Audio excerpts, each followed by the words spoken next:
Welcome to Let Me Fix This. Enjoy the video. You begin by creating OAuth 2. Zero credentials in Google Cloud Console so your app can authenticate. Once you have the JSON file, install the official Google Client library for your language and run the Quick Start sample to obtain a token. Make sure to set redirect URIs and consent screen properly, otherwise auth will fail. You'll now have a local token store. Store it securely. This gets you to the first actionable point, making an authenticated Gmail API request.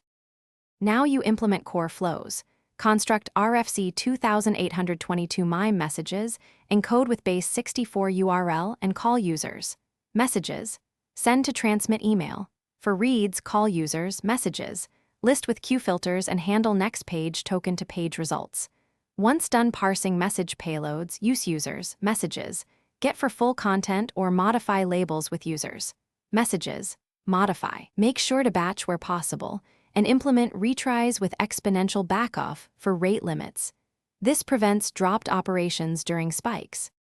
To finish, integrate token refresh, rotate credentials, and consider service accounts for server-to-server tasks.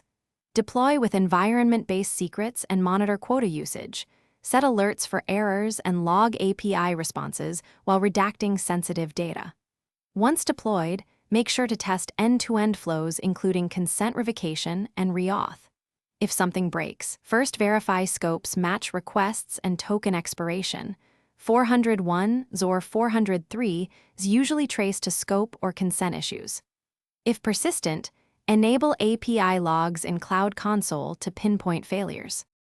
Thanks for watching. If you found this helpful, don't forget to like and subscribe.